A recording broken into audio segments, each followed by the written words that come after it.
Hello everyone, corporate റെഗുലേഷൻസിൻ്റെ മറ്റൊരു ക്ലാസ്സിലേക്ക് സ്വാഗതം. നമ്മളിന്ന് 4th ചാപ്റ്റർ ആയിട്ടുള്ള മാനേജ്മെൻറ്റ് ഓഫ് കമ്പനിയുടെ ബാക്കി പോർഷനാണ് ഡിസ്കസ് ചെയ്യാൻ പോകുന്നത്. കഴിഞ്ഞ ക്ലാസ്സിൽ നമ്മൾ ഡയറക്ടേഴ്സ് ആരാണ്, അതുപോലെ തന്നെ കമ്പനി ഡയറക്ടേഴ്സിൻ്റെ ക്വാളിഫിക്കേഷൻസ് എന്തൊക്കെയാവണം, അതുപോലെ തന്നെ അവരുടെ ലീഗൽ പൊസിഷൻ എന്താണെന്നൊക്കെ ഡിസ്കസ് ചെയ്തിരുന്നു അല്ലേ. ഇനി നമുക്ക് നോക്കാനുള്ളത് ഒരു കമ്പനിയിൽ എങ്ങനെയാണ് ഡയറക്ടേഴ്സിനെ അപ്പോയിൻറ്റ് ചെയ്യുന്നത്, അതുപോലെ തന്നെ അവരെ എങ്ങനെയാണ് റിമൂവ് ചെയ്യുന്നത് എന്നാണ്. ഇതുമായി ബന്ധപ്പെട്ടുള്ള കമ്പനി ലോയിൽ സ്റ്റേറ്റ് ചെയ്തിട്ടുള്ള കുറച്ച് കാര്യങ്ങളാണ് നമുക്കിനി ഡിസ്കസ് ചെയ്യാനുള്ളത്. ഓക്കെ, അപ്പോൾ നമുക്ക് ക്ലാസ്സിലേക്ക് എടുക്കാം അല്ലേ. കമ്പനിയുടെ ഡയറക്ടേഴ്സിന് വളരെയധികം റോളുകളുണ്ട് അല്ലേ. അവർ തന്നെയാണ് കമ്പനിയുടെ ബ്രെയിൻ എന്ന് വേണമെങ്കിൽ പറയാം. അതുകൊണ്ട് തന്നെ ഒരു ഓർഗനൈസേഷനിൽ അല്ലെങ്കിൽ ഒരു കമ്പനിയിൽ വലിയൊരു പൊസിഷനാണ് അവർ ഡീൽ ചെയ്യുന്നത് അല്ലേ. സോ ഡയറക്ടേഴ്സിന് അപ്പോയിൻറ്റ് ചെയ്യുക എന്ന് പറയുന്നത് കുറച്ച് ക്രിട്ടിക്കൽ ആയിട്ടുള്ളൊരു ടാസ്ക്കാണ്. നിയമപ്രകാരം ഒരു കമ്പനിയുടെ ഡയറക്ടർ ആവാൻ ഒരു ഹ്യൂമൻ ബീയിങ്ങിനെ സാധിക്കുള്ളൂ. അല്ലാതെ ഒരു ഫേമിനോ അല്ലെങ്കിൽ ഒരു അസോസിയേഷനോ മറ്റ് കമ്പനികൾക്കോ ഇത്തരത്തിൽ ഡയറക്ടേഴ്സ് ആവാനായിട്ട് സാധിക്കില്ല. സോ കമ്പനീസ് ആക്ട് പ്രകാരം സെക്ഷൻ 164 പ്രകാരം ഡിസ്ക്വാളിഫൈ ചെയ്തിട്ടുള്ള ഒരു ഇൻഡിവിജ്വലിനും ഡയറക്ടറായിട്ട് പ്രവർത്തിക്കാൻ സാധിക്കില്ല. സോ രണ്ട് രീതിയിലാണ് ഒരു കമ്പനിയിൽ ഡയറക്ടേഴ്സിന് അപ്പോയിൻറ്റ് ചെയ്യുന്നത്. ഒന്ന് appointment of first directors, then അതിന് സബ്സീക്വൻ്റ് ആയിട്ടും നമ്മൾ എന്ത് ചെയ്യാറുണ്ട്, ഡയറക്ടേഴ്സിനെ അപ്പോയിൻറ്റ് ചെയ്യാറുണ്ട്. ഫസ്റ്റ് ഡയറക്ടേഴ്സിനെ അപ്പോയിൻറ്റ് ചെയ്യുന്നത് കമ്പനിയുടെ ആർട്ടിക്കിൾസ് ഓഫ് അസോസിയേഷൻ പ്രകാരമായിരിക്കും, അല്ലെങ്കിൽ കമ്പനിയുടെ മെമ്മറാണ്ടം ഓഫ് അസോസിയേഷൻ സബ്സ്ക്രൈബ് ചെയ്തിട്ടുള്ള സബ്സ്ക്രൈബേഴ്സ് ആയിരിക്കും ഫസ്റ്റ് ഡയറക്ടേഴ്സിനെ അപ്പോയിൻറ്റ് ചെയ്യുക. ദെൻ സബ്സീക്വൻറ്റ് ഡയറക്ടേഴ്സിനെ, അതായത് ഈ ഫസ്റ്റ് ഡയറക്ടേഴ്സിന് പുറമേ ഉള്ള ഡയറക്ടേഴ്സിനെ അപ്പോയിൻറ്റ് ചെയ്യുന്നത് കമ്പനിയുടെ ജനറൽ മീറ്റിങ്ങിലോ അല്ലെങ്കിൽ ബോർഡ് ഓഫ് ഡയറക്ടേഴ്സോ അല്ലെങ്കിൽ തേർഡ് പാർട്ടീസോ, ഇതും അല്ലെങ്കിൽ പ്രൊപ്പോഷണൽ റെപ്രസെൻറ്റേഷൻ പ്രകാരമോ, ഇതും അല്ലെങ്കിൽ കമ്പനീൻ്റെ ട്രിബ്യൂണലോ ആയിരിക്കും. ഇത് നമുക്കിനി ഡീറ്റെയിൽ ആയിട്ട് ഡിസ്കസ് ചെയ്യാനുള്ളതാണ്. കമ്പനി തുടങ്ങുന്ന സമയത്ത് കമ്പനിയിലെ എല്ലാ ഡോക്യുമെൻറ്റിലും ഡയറക്ടേഴ്സിൻ്റെ പേരുണ്ടായിരിക്കണം, അതുപോലെ തന്നെ ഡയറക്ടേഴ്സ് സൈൻ ചെയ്യണം എന്നൊക്കെ നമ്മൾ പറഞ്ഞിരുന്നു അല്ലേ. ഇത്തരത്തിൽ നമ്മൾ ഫിക്സ് ചെയ്യുന്ന ഡയറക്ടേഴ്സിനെയാണ് ഫസ്റ്റ് ഡയറക്ടേഴ്സ് എന്നതുകൊണ്ട് ഉദ്ദേശിക്കുന്നത്. ഇപ്പോൾ കമ്പനിയിൽ ആദ്യമായിട്ട് അപ്പോയിൻറ്റ് ചെയ്യുന്നത് ഫസ്റ്റ് ഡയറക്ടേഴ്സിനെ ആയിരിക്കും. സോ പ്രൊമോട്ടേഴ്സാണ് ഫസ്റ്റ് ഡയറക്ടേഴ്സിനെ അപ്പോയിൻറ്റ് ചെയ്യുന്നത്. ഇങ്ങനെ അപ്പോയിൻറ്റ് ചെയ്യുന്ന ഫസ്റ്റ് ഡയറക്ടേഴ്സിൻ്റെ പേര് ആർട്ടിക്കിൾസ് ഓഫ് അസോസിയേഷനിൽ മെൻഷൻ ചെയ്തിട്ടുണ്ടായിരിക്കും. ഇനി ആർട്ടിക്കിൾസ് ഓഫ് അസോസിയേഷനിൽ ഫസ്റ്റ് ഡയറക്ടേഴ്സിനെ കുറിച്ചൊന്നും പറയുന്നില്ല, മെൻഷൻ ചെയ്തിട്ടില്ല എന്നുണ്ടെങ്കിൽ കമ്പനിയുടെ മെമ്മറാണ്ടം ഓഫ് അസോസിയേഷൻ സബ്സ്ക്രൈബ് ചെയ്തിട്ടുള്ള ഇൻഡിവിജ്വൽസ് ആയിരിക്കും ഡയറക്ടേഴ്സായിട്ട് ട്രീറ്റ് ചെയ്യുക. ഓക്കെ, സോ ഒരു ഒറിജിനൽ ഡയറക്ടറിനെ അപ്പോയിൻറ്റ് ചെയ്യുന്നത് വരെ മെമ്മറാണ്ടം ഓഫ് അസോസിയേഷനിൽ സബ്സ്ക്രൈബ് ചെയ്തിട്ടുള്ള സബ്സ്ക്രൈബേഴ്സ് ടു ദ മെമ്മറാണ്ടത്തിനെ ആയിരിക്കും നമ്മൾ കമ്പനീൻ്റെ ഡയറക്ടറായിട്ട് ട്രീറ്റ് ചെയ്യാം. ഓക്കെ, സോ ഒറിജിനൽ ഡയറക്ടേഴ്സിനെ അപ്പോയിൻറ്റ് ചെയ്യുന്നത് വരെ ഡയറക്ടർ ഓഫീസ് കൈകാര്യം ചെയ്യേണ്ടത് ഈ ഇൻഡിവിജ്വൽസ് ആയിരിക്കും. സോ ഫസ്റ്റ് ജനറൽ മീറ്റിങ്ങിന് മുന്നേ എന്ത് ചെയ്യണം, ഇത്തരത്തിൽ ഒറിജിനൽ ഫസ്റ്റ് ഡയറക്ടേഴ്സിനെ അപ്പോയിൻറ്റ് ചെയ്യേണ്ടതായിട്ടുണ്ട്. 1% കമ്പനിയാണെന്നുണ്ടെങ്കിൽ അവിടെ ആകെ ഒറ്റ മെമ്പറേ ഉള്ളൂ അല്ലേ. അതുകൊണ്ട് തന്നെ ഫസ്റ്റ് ഡയറക്ടറായിട്ട് കണക്കാക്കുന്നതും ഈ ഒരു മെമ്പർ തന്നെ ആയിരിക്കും, കാരണം അവിടെ ആകെ ഒരു മെമ്പറല്ലേ ഉള്ളൂ. ഇനി ഫസ്റ്റ് ഡയറക്ടറിന് ഒറിജിനലായിട്ട് അപ്പോയിൻറ്റ് ചെയ്യുന്നത് വരെ 1% കമ്പനിയുടെ ഡയറക്ടറായിട്ട് ട്രീറ്റ് ചെയ്യുന്നത് അതിൻ്റെ മെമ്പറിന് തന്നെയായിരിക്കും. ഓക്കെ, അപ്പോൾ ഫസ്റ്റ് ഡയറക്ടർ എന്ന് പറയുന്നത് കമ്പനീൻ്റെ പ്രൊമോട്ടേഴ്സ് അപ്പോയിൻറ്റ് ചെയ്യുന്നവരാണ്, അല്ലെങ്കിൽ കമ്പനീൻ്റെ ആർട്ടിക്കിൾസിൽ മെൻഷൻ ചെയ്തിട്ടുള്ള ആൾക്കാരായിരിക്കും കമ്പനീൻ്റെ ഡയറക്ടേഴ്സ്. ഇനി ഫസ്റ്റ് ഡയറക്ടേഴ്സിനെ അപ്പോയിൻറ്റ് ചെയ്തിട്ടില്ല എന്നുണ്ടെങ്കിൽ അങ്ങനെ അപ്പോയിൻറ്റ് ചെയ്യുന്നത് വരെ കമ്പനിയുടെ മെമ്മറാണ്ടം ഓഫ് അസോസിയേഷൻ സബ്സ്ക്രൈബ് ചെയ്തിട്ടുള്ള ഇൻഡിവിജ്വൽസ് ആയിരിക്കും ഡയറക്ടേഴ്സായിട്ട് ട്രീറ്റ് ചെയ്യപ്പെടുക. ഒറിജിനലായിട്ട് ഡയറക്ടർ അപ്പോയിൻറ്റ് ചെയ്യുന്നത് വരെ ഡയറക്ടറുടെ റോള് കൈകാര്യം ചെയ്യുന്നത് ഇവരായിരിക്കും. 1% കമ്പനിയാണെന്നുണ്ടെങ്കിൽ 1% കമ്പനിയിലുള്ള ആ ഒരു മെമ്പർ ഉണ്ടല്ലോ, അയാളായിരിക്കും ഡയറക്ടറായിട്ട് ട്രീറ്റ് ചെയ്യുക ഒറിജിനൽ മെമ്പർ വരുന്നത് വരെ. ഓക്കെ, ഇനി സബ്സീക്വൻറ്റ് ഡയറക്ടേഴ്സിനെ, അതായത് ഫസ്റ്റ് ഡയറക്ടറിന് പുറമേയുള്ള ഡയറക്ടേഴ്സിനെ അപ്പോയിൻറ്റ് ചെയ്യുന്നത് കമ്പനിയിലെ ജനറൽ മീറ്റിങ്ങിൽ തീരുമാനിക്കുന്നത് പ്രകാരമോ, അതും അല്ലെങ്കിൽ കമ്പനിയുടെ ബോർഡ് ഓഫ് ഡയറക്ടേഴ്സോ തേർഡ് പാർട്ടീസോ ഒക്കെയാണ്. അപ്പോൾ ജനറൽ മീറ്റിങ്ങിൽ ഷെയർ ഹോൾഡേഴ്സാണ് എന്ത് ചെയ്യുന്നത്, ഇത്തരത്തിൽ ഡയറക്ടേഴ്സിനെ അപ്പോയിൻറ്റ് ചെയ്യുക. നമുക്കിനി നോക്കാനുള്ളത് സബ്സീക്വൻറ്റ് ഡയറക്ടേഴ്സിനെ അപ്പോയിൻറ്റ് ചെയ്യുന്നത് എങ്ങനെയാണെന്നാണ്. ഫസ്റ്റ് കേസ് ഇതാണ്, appointment of directors by the share holders. കമ്പനിയിലെ ഷെയർ ഹോൾഡേഴ്സ് എന്ത് ചെയ്യാണ്, ഡയറക്ടേഴ്സിനെ അപ്പോയിൻറ്റ് ചെയ്യാണ്. അത് ജനറൽ മീറ്റിങ്ങിലാണ് അല്ലേ. So before such appointment can be made, the members must be informed by either email or through postal communication at least 7 days before the meeting about the candidature of the person as a new director.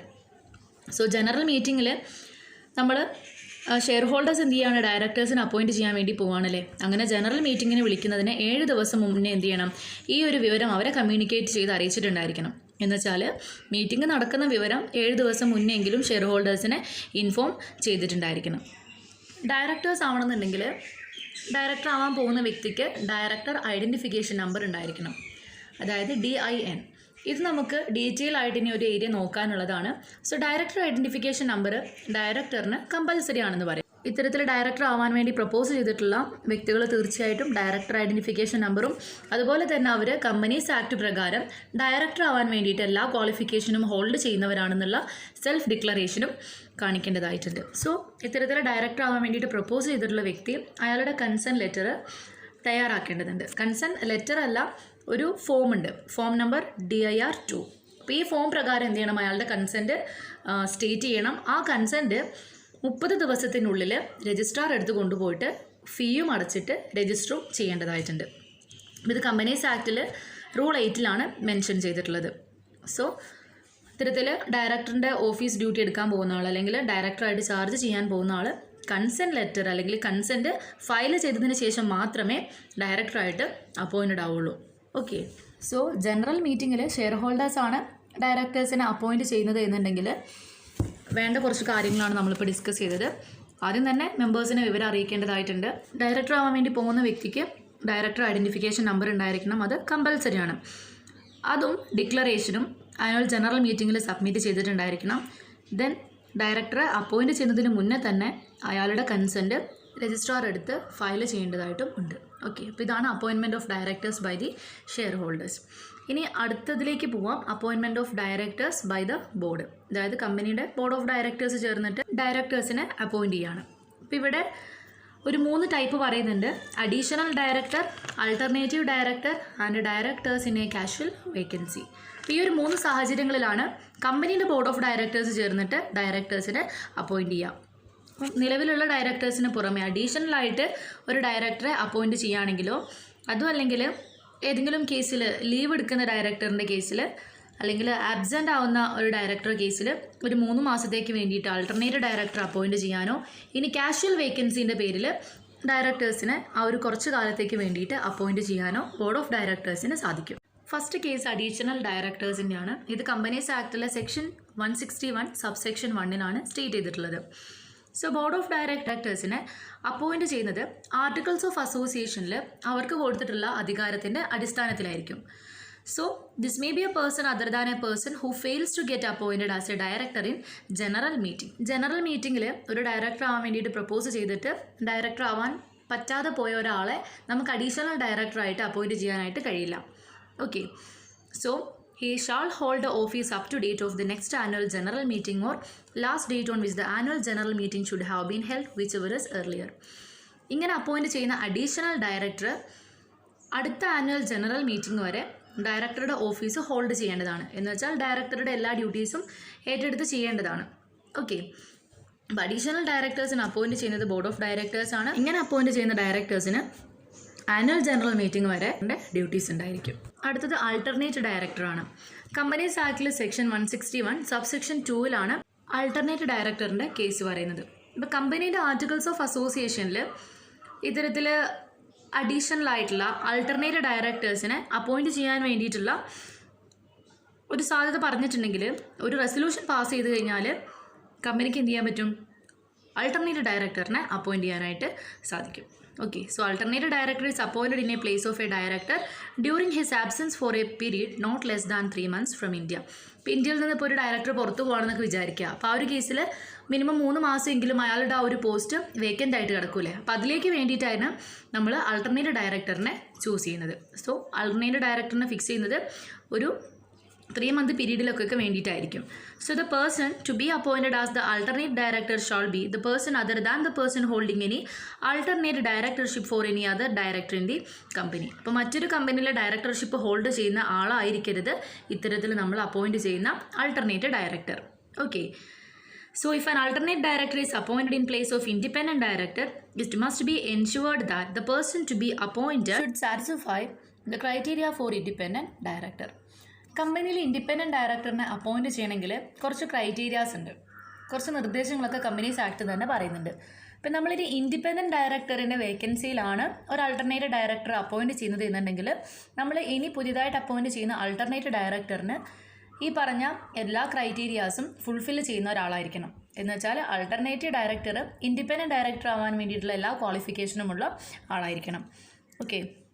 An alternate director cannot hold the office longer than the term of the director in whose place he has been appointed. ഇപ്പം നമ്മൾ director appoint ചെയ്തിട്ടുള്ളത് just ഒരു വർഷത്തേക്ക് വേണ്ടിയിട്ടാണെന്ന് വിചാരിക്കുക. അപ്പോൾ ഈ ഒരു വർഷം കാലാവധി തന്നെയായിരിക്കും മാക്സിമം ഈ ആൾട്ടർനേറ്റ് ഡയറക്ടർക്കും ഉണ്ടാവുക. ഇൻ കേസ് ഇന്ത്യയിൽ നിന്ന് പുറത്തു പോയിട്ടുള്ള ആ ഒരു ഡയറക്ടർ തിരിച്ചു വന്നാൽ ഈ ആൾട്ടർനേറ്റ് ഡയറക്ടർ വെക്കേറ്റ് ചെയ്യേണ്ടതായിട്ട് വരും. ഓക്കെ.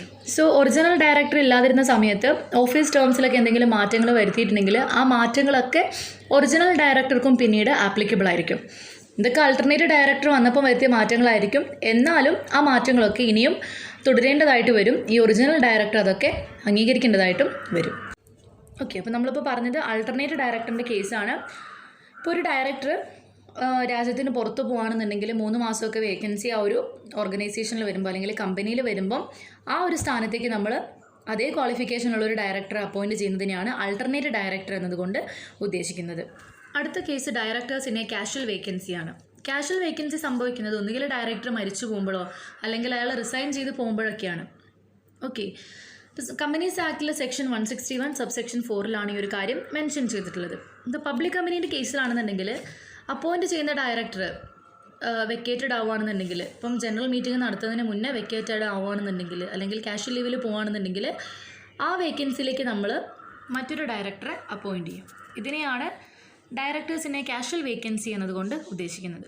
കമ്പനിയിൽ മുന്നേ നടന്നിട്ടുള്ള ഒരു ബോർഡ് മീറ്റിങ്ങിൽ അല്ലെങ്കിൽ ആർട്ടിക്കിൾസ് ഓഫ് അസോസിയേഷനിലൊക്കെ മെൻഷൻ ചെയ്ത റെഗുലേഷൻസ് പ്രകാരമൊക്കെ ആയിരിക്കും ഇത്തരത്തിലുള്ള ഡയറക്ടേഴ്സിനെ അപ്പോയിൻറ്റ് ചെയ്യാം. ഇങ്ങനെ അപ്പോയിൻറ്റ് ചെയ്ത വ്യക്തി ആ ഒരു അടുത്ത ആനുവൽ ജനറൽ മീറ്റിംഗ് വരെ ഡയറക്ടറുടെ ഓഫീസ് ഹോൾഡ് ചെയ്യേണ്ടതായിട്ടുണ്ട്. അടുത്തതായിട്ട് സബ്സീക്വൻറ്റ് ഡയറക്ടേഴ്സിനെ അപ്പോയിൻറ്റ് ചെയ്യുന്ന ഒരു മെത്തേഡ് തേർഡ് പാർട്ടീസിൻ്റെ ഒരു ഇടപെടൽ കൊണ്ടാണ്, അല്ലെങ്കിൽ appointment of directors by third parties. ഇവിടെ ഡയറക്ടേഴ്സ് നോമിനി ഡയറക്ടേഴ്സ് ആയിരിക്കും. സെക്ഷൻ 161 സബ്സെക്ഷൻ 3 ഇതുമായി ബന്ധപ്പെട്ടിട്ടുള്ള പ്രൊവിഷൻസ് പറയുന്നത്. ഓക്കെ. ഇപ്പോൾ കമ്പനിയുടെ ആർട്ടിക്കിൾസ് ഓഫ് അസോസിയേഷനിൽ ഈ ഒരു കാര്യം മെൻഷൻ ചെയ്തിട്ടുണ്ടായിരിക്കും. അത് പ്രകാരം കമ്പനീൻ്റെ ബോർഡ് ഇടപെട്ടിട്ടാണ് ഇത്തരത്തിൽ നോമിനി ഡയറക്ടേഴ്സിനെ അപ്പോയിൻറ്റ് ചെയ്യുന്നത്. അപ്പോൾ ഇവിടെ ഡയറക്ടേഴ്സിനെ നോമിനേറ്റ് ചെയ്യുന്നത് എന്തെങ്കിലും ലീഗൽ കാര്യങ്ങളുമായിട്ട് ഡീൽ ചെയ്യുന്ന ഇൻസ്റ്റിറ്റ്യൂഷൻസോ അതും അല്ലെങ്കിൽ സെൻട്രൽ ഗവൺമെൻറ്റോ സ്റ്റേറ്റ് ഗവൺമെൻറ്റോ ഒക്കെ ആയിരിക്കും. അപ്പോൾ അവർ നോമിനേറ്റ് ചെയ്യുന്ന ആളെ എന്ത് ചെയ്യും? കമ്പനീൻ്റെ ബോർഡ് ഓഫ് ഡയറക്ടേഴ്സ് ചേർന്നിട്ട് കമ്പനീൻ്റെ ആർട്ടിക്കിൾസ് ഓഫ് അസോസിയേഷനിൽ പറഞ്ഞിട്ടുള്ളത് പ്രകാരം ഡയറക്ടറിനെ അപ്പോയിൻറ്റ് ചെയ്യും. ഓക്കെ. അടുത്തത് appointment of directors by proportional representation. Companies ആക്ടിൽ സെക്ഷൻ 163 ഇതിൻ്റെ പ്രൊവിഷൻസ് മെൻഷൻ ചെയ്തിട്ടുള്ളത്. കമ്പനീൻ്റെ ഷെയർ ഹോൾഡേഴ്സിനുള്ള വോട്ടിംഗ് റൈറ്റ് ഡിഫറൻ്റ് ആണല്ലേ.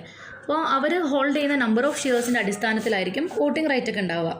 അപ്പോൾ ഇങ്ങനെ നോക്കുകയാണെങ്കിൽ മെജോറിറ്റി ഷെയർ ഹോൾഡേഴ്സ് ആയിരിക്കും, എന്ന് വെച്ചാൽ ഒരുപാട് ഷെയർസൊക്കെ കയ്യിലുള്ള വ്യക്തികൾക്കായിരിക്കും ഇത്തരത്തിൽ വോട്ടിംഗ് റൈറ്റ് ഉണ്ടായിരിക്കുക. അവരായിരിക്കും ഡയറക്ടേഴ്സിനെ അപ്പോയിൻറ്റ് ചെയ്യുന്ന കാര്യത്തിലൊക്കെ ഇടപെടുന്നുണ്ടാവുക. അപ്പോൾ ഇതിനെ ഓവർകം ചെയ്യാൻ വേണ്ടിയിട്ടാണ് കമ്പനീസ് ആക്ടിൽ ഈ സെക്ഷൻ 163 പ്രകാരം പ്രൊപ്പോർഷണൽ റെപ്രസെൻറ്റേഷൻ എന്നുള്ളൊരു പ്രിൻസിപ്പിൾ ഇൻട്രൊഡ്യൂസ് ചെയ്തിട്ടുള്ളത്.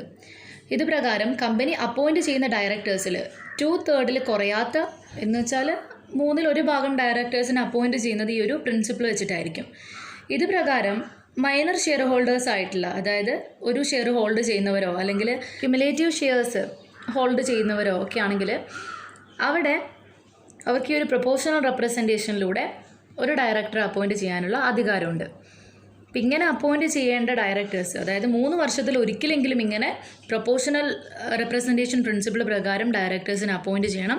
അതുമല്ലെങ്കിൽ കാഷ്വൽ ലീവിൽ പോകുന്ന ഡയറക്ടേഴ്സിൻ്റെ വേക്കൻസിയിലേക്ക് നമ്മൾ അപ്പോയിൻറ്റ് ചെയ്യുന്ന ഡയറക്ടേഴ്സിനെയും ഈ ഒരു പ്രിൻസിപ്പിൾ പ്രകാരം സെലക്ട് ചെയ്യാവുന്നതാണ്. അടുത്തത് അപ്പോയിൻമെൻറ്റ് ബൈ ട്രിബ്യൂണൽ. സെക്ഷൻ 242 ഇതുമായി ബന്ധപ്പെട്ടിട്ടുള്ള പ്രൊവിഷൻസ് പറയുന്നത്. സോ കമ്പനിയിലെ ഏതെങ്കിലും ഒരു മെമ്പർ കമ്പനിക്കെതിരെ അല്ലെങ്കിൽ കമ്പനീൻ്റെ നടത്തിപ്പൊന്നും ശരിയല്ല, ഫ്രോഡ്ലൻ്റ് ആയിട്ടാണ് എന്ന് പരാതി കൊടുക്കുകയാണെങ്കിൽ, അല്ലെങ്കിൽ പബ്ലിക് ഇൻട്രസ്റ്റിന് എതിരായിട്ടാണ് കമ്പനീൻ്റെ ഡീലിങ്സ് എന്ന് തോന്നിയിട്ട് പരാതി കൊടുക്കുകയാണെന്നുണ്ടെങ്കിൽ കമ്പനീൻ്റെ ട്രിബ്യൂണൽ ഇടപെട്ടിട്ട് ഒരു ഡയറക്ടറെ അപ്പോയിൻറ്റ് ചെയ്യും. ആ ഡയറക്ടർ കമ്പനീനെ വിശദമായി പഠിച്ചിട്ട് റിപ്പോർട്ട് സബ്മിറ്റ് ചെയ്യും. ട്രിബ്യൂണൽക്കാണ് ഇത്തരത്തിൽ അപ്പോയിൻറ്റ് ചെയ്യുന്ന ഡയറക്ടർ റിപ്പോർട്ട് സബ്മിറ്റ് ചെയ്യേണ്ടത്. ഇതിനെയാണ് അപ്പോയിൻമെൻറ്റ് ബൈ ട്രിബ്യൂണൽ എന്നതുകൊണ്ട് ഉദ്ദേശിക്കുന്നത്. അപ്പോൾ കമ്പനീൻ്റെ നടത്തിപ്പിൽ എന്തെങ്കിലും സംശയം തോന്നിയിട്ട് ഏതെങ്കിലും ഒരു മെമ്പർ കംപ്ലൈൻറ്റ് ചെയ്താലാണ് ഈ ഒരു കേസ് സംഭവിക്കുക. ഓക്കെ. കമ്പനി സ്റ്റാർട്ട് ചെയ്തിട്ടുള്ളത് ഷെയർ ഹോൾഡേഴ്സിനെ ഡിഫ്രോഡ് ചെയ്യാൻ വേണ്ടിയിട്ടാണെന്നോ അല്ലെങ്കിൽ കമ്പനീൻ്റെ മെമ്പേഴ്സിനെ തന്നെ ചീറ്റ് ചെയ്യാൻ വേണ്ടിയിട്ടാണോ എന്ന തോന്നലൊക്കെ ഉണ്ടാവുകയാണെങ്കിലാണ് ഇത്തരത്തിൽ ട്രിബ്യൂണലിന് കംപ്ലയിൻറ്റ് കൊടുക്കുക. അങ്ങനെ ട്രിബ്യൂണലിന് ആ റിക്വസ്റ്റ് കിട്ടിക്കഴിഞ്ഞാലാണ് ട്രിബ്യൂണൽ ഡയറക്ടറിനെ അപ്പോയിൻറ്റ് ചെയ്യുക. ഇങ്ങനെ അപ്പോയിൻറ്റ് ചെയ്യുന്ന ഡയറക്ടേഴ്സ് കമ്പനീനെ കുറിച്ച് വിശദമാക്കി മനസ്സിലാക്കിയിട്ട് ആ റിപ്പോർട്ട് ട്രിബ്യൂണലിന് സബ്മിറ്റ് ചെയ്യും. ഓക്കെ, സെൻട്രൽ ഗവൺമെൻറ് തന്നെ മെൻഷൻ ചെയ്യുന്ന ഒരു കാര്യമാണിത്. പബ്ലിക് ഇൻട്രസ്റ്റിനെതിരായിട്ട് ഏതെങ്കിലും കമ്പനി പ്രവർത്തിക്കുകയാണെന്ന് തോന്നുകയാണെങ്കിൽ ഇത്തരത്തിൽ ഒരു ഡയറക്ടറെ ട്രിബ്യൂണലിനെ അപ്പോയിൻറ്റ് ചെയ്യാവുന്നതാണെന്ന്. ഓക്കെ, അപ്പോൾ ഇതാണ് അപ്പോയിൻമെൻറ്റ് ബൈ ട്രിബ്യൂണൽ. അപ്പോൾ ഈ ഒരു കേസിൽ മാത്രമാണ് ട്രിബ്യൂണൽ എന്ത് ചെയ്യുക, ഡയറക്ടേഴ്സിനെ അപ്പോയിൻറ്റ് ചെയ്യുക. ആ ഒരു കേസ് ഇതാണ്.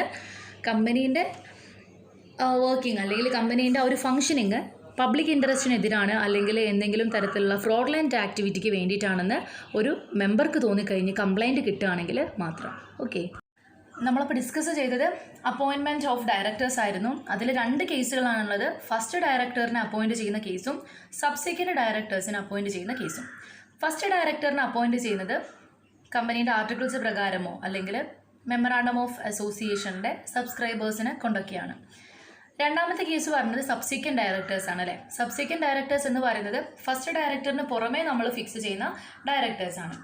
അവരെ അപ്പോയിൻറ്റ് ചെയ്യുന്നത് ഒരു ജനറൽ മീറ്റിങ്ങിൽ ഷെയർ ഹോൾഡേഴ്സോ അതും അല്ലെങ്കിൽ കമ്പനീൻ്റെ ബോർഡ് ഓഫ് ഡയറക്ടേഴ്സോ അതും അല്ലെങ്കിൽ തേർഡ് പാർട്ടീസോ ദെൻ പ്രിൻസിപ്പിൾ ഓഫ് പ്രൊപ്പോർഷണൽ റെപ്രസെൻറ്റേഷൻ്റെ ബേസിലോ അല്ലെങ്കിൽ ട്രിബ്യൂണൽ ഇടപെട്ടിട്ടോ ആയിരിക്കും. ജനറൽ മീറ്റിങ്ങിൽ ഷെയർ ഹോൾഡേഴ്സ് ഇടപെട്ടിട്ട് ഡയറക്ടേഴ്സിനെ അപ്പോയിൻറ്റ് ചെയ്യാറുണ്ട്.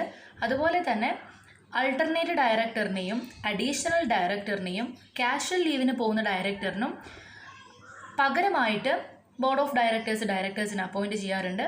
ദെൻ തേർഡ് പാർട്ടീസിൻ്റെ നോമിനേഷൻ പ്രകാരം ഡയറക്ടേഴ്സിനെ അപ്പോയിൻറ്റ് ചെയ്യാറുണ്ട്. ദെൻ നാമമാത്രമായിട്ടുള്ള ഷെയർ ഹോൾഡ് ചെയ്യുന്ന വളരെ കുറച്ച് ഷെയർ മാത്രം ഹോൾഡ് ചെയ്യുന്ന വോട്ടിംഗ് റേറ്റ് ഒക്കെ വളരെ കുറവുള്ള ഷെയർ ഹോൾഡേഴ്സിൻ്റെ കേസിലും അവർക്കൊരു പാർട്ടിസിപ്പേഷൻ കൊടുക്കാൻ എന്ന നിലയ്ക്ക് പ്രിൻസിപ്പിൾ ഓഫ് പ്രൊപ്പോർഷണൽ റെപ്രസെൻറ്റേഷൻ്റെ അടിസ്ഥാനത്തിലും ഇവിടെ ബോർഡ് ഓഫ് ഡയറക്ടേഴ്സിനെ അപ്പോയിൻറ്റ് ചെയ്യാറുണ്ട്. ദെൻ കമ്പനിക്കെതിരെ എന്തെങ്കിലും കംപ്ലയിൻറ്റ് മെമ്പർ കൊടുക്കുകയാണെന്നുണ്ടെങ്കിൽ പബ്ലിക് ഇൻട്രസ്റ്റിനെ എതിരായിട്ട് എന്തെങ്കിലും നടക്കുന്നുണ്ടോ എന്നറിയാൻ വേണ്ടിയിട്ട് ട്രിബ്യൂണൽ എന്ത് ചെയ്യും, ഡയറക്ടറിനെ അപ്പോയിൻറ്റ് ചെയ്യും. ഇതാണ് ലാസ്റ്റ് കേസ്. ഇത്രയും കാര്യങ്ങൾ ഡിസ്കസ് ചെയ്തതിൽ എന്തെങ്കിലും സംശയങ്ങളുണ്ടെങ്കിൽ ചോദിക്കുക കേട്ടോ. അപ്പം ഷോർട്ട് നോട്ട് ഉണ്ടാക്കുക, ക്ലാസ് കേട്ടിട്ട് അയച്ചു തരാം കേട്ടോ. അടുത്ത വീഡിയോയിൽ ബാക്കി പോർഷൻ ഡിസ്കസ് ചെയ്യാം. Okay, thank you.